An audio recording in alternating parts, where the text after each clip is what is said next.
Just another weekend spent with friends. A simple selfie taken in front of a scenic view during a hike. The sun was setting, casting a warm glow over the landscape, and I thought it would be the perfect picture to share. I posted it to my social media, nothing out of the ordinary, just another photo to add to the collection of travel snaps. The next day, I received a comment from a name I didn't recognize. It was a simple, "Nice view," along with a thumbs up emoji. I thought nothing of it. Social media is full of random people leaving generic comments after all. But as the days went on, the comments stayed at the top of the post, as if this person kept checking in to see if anyone else had commented. I didn't think much of it, so I moved on with my week. But soon after, I started noticing this person again. The comments grew more frequent, and they began referencing other posts from years ago. "This place looks familiar. Didn't you go here last year?"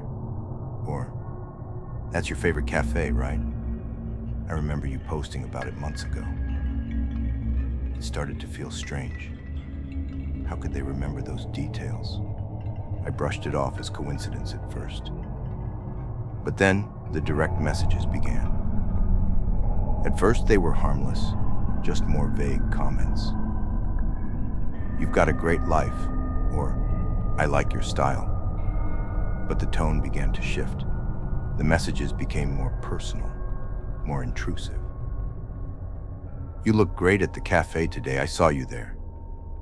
I hadn't posted about being at that cafe. I hadn't told anyone I was going. But somehow, they knew. My heart began to race every time I got a new notification from this person. I blocked them. I thought that would be the end of it. But then, I noticed something strange. New accounts started popping up, each with no followers, each following only me, and each commenting on my posts within minutes of them going live. One profile sent me a message. "I see you're out for a run. I was right behind you, but you didn't notice me." It was no longer just a weird coincidence. It was like they were tracking me. Everywhere I went, it felt like they knew. I couldn't help but feel like I was being watched. One evening, after I had just returned from a late-night grocery run, I received a message from the same account. The words made my stomach drop. "I'm watching you from the street. You didn't notice me, but I saw you inside." I quickly went to my window and looked outside. There was no one there, but the message, it had been sent right when I was walking past the window. There was no way they could have known I was standing there, unless they had been watching me for some time. I started to panic. What was happening? I changed my privacy settings on all my accounts, made everything private, and blocked every account that seemed suspicious. But it didn't stop. New profiles would appear, always with the same eerie timing. It was like I couldn't escape. The final straw came when I found an image on my timeline, posted by one of the anonymous accounts. It was a picture of my apartment building, taken from the street across from my window. The caption read, "I see you're home. I'm waiting." I felt the blood drain from my face. I had never seen this person. I had no idea who they were. But they knew everything about me, where I lived, where I went, what I did. It was as if they were always there, just waiting for the right moment to strike. I started to trace the profiles, but they were all fake, using random photos or generic names. And then I stumbled upon something, an old account from a few years ago that had left comments on a post of mine I'd almost forgotten about. The name was familiar, but it didn't click at first. When I dug deeper, I realized it was someone I used to know in high school. Someone who had always been in the background of my life, but never stood out. We weren't friends back then, not really. I barely remembered them, but I could now see the connection. And then it hit me. They had been watching me all this time. They had started following me years ago, quietly, from the shadows, and had waited for the right moment to get close. This wasn't some random fan. It was someone who had been silently observing me for years, picking up the pieces of my life and waiting for their chance to slip into it. The realization made me sick to my stomach. How much had they known? How much had they seen? And what did they want from me? I don't know what to do now. I've changed my numbers, deleted all my old accounts, and I'm more careful than ever. But the feeling doesn't go away. Sometimes, when I'm out walking or sitting in my apartment, I feel eyes on me. I can't shake the feeling that they're still out there, waiting for the next chance to reach out, to watch, to take something more. I never thought something like this would happen to me. But now, I'll never feel safe on social media again. I'll never know who's really watching.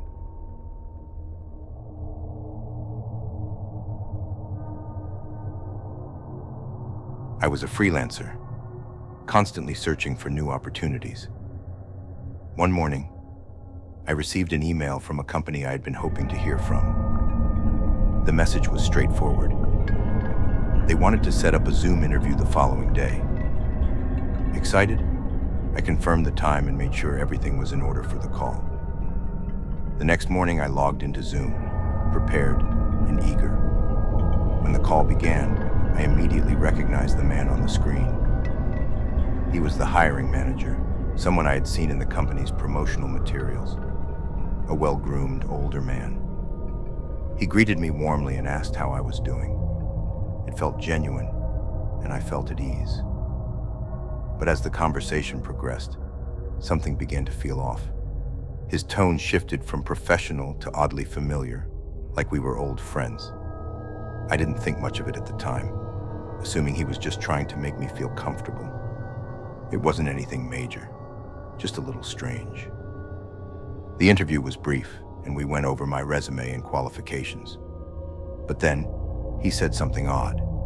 He mentioned that they had already seen my resume, even though I had never sent it to them. I figured it was just a mix-up, or perhaps they had found it through one of the job boards I'd used. Nothing to worry about. After the call ended, I felt a nagging discomfort. I tried to shake it off, but I couldn't. Later that evening, I received a confirmation email from the company about the interview, except there was a problem. The email address it came from was slightly off, just enough to seem legitimate at first glance, but clearly not the company's official one. I rushed to check the hiring manager's name against the company's website. That's when I made the chilling discovery. He wasn't listed anywhere. He wasn't part of the team at all. The man I had spoken to wasn't who he said he was. Panic set in. How had this person gotten access to my resume?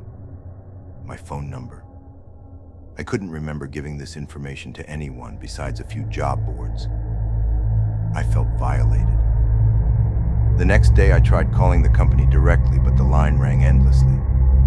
I emailed them and got no response.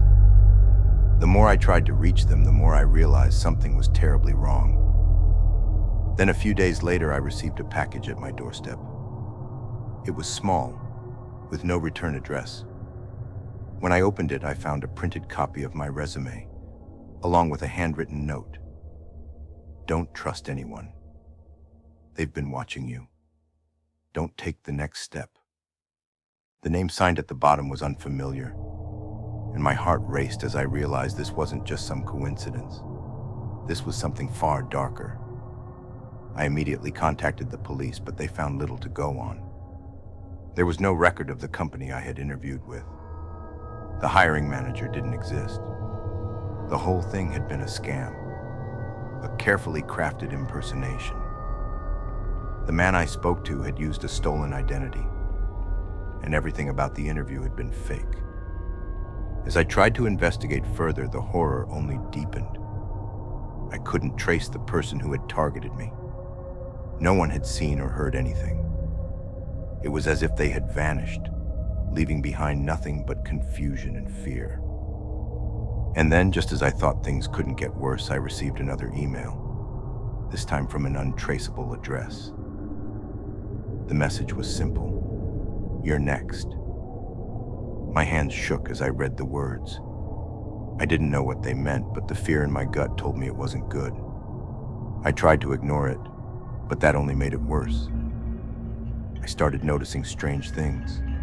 Someone watching me from across the street, odd emails in my inbox, a persistent sense that I was being followed. The more I tried to escape, the more it felt like the impersonator was always just one step behind me. I couldn't sleep. I couldn't focus. I was being hunted by someone who knew everything about me. Someone who had erased themselves from existence, leaving no trace, no identity, no way to stop them. I didn't know what they wanted, but I knew one thing. I was caught in a nightmare I couldn't wake up from.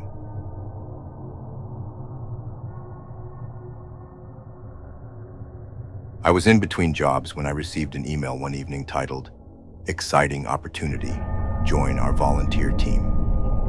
The email claimed to be from a charity I'd supported for years. It seemed like fate. I'd always wanted to help, but never had the time. Now, I had the time, and this email felt like a sign.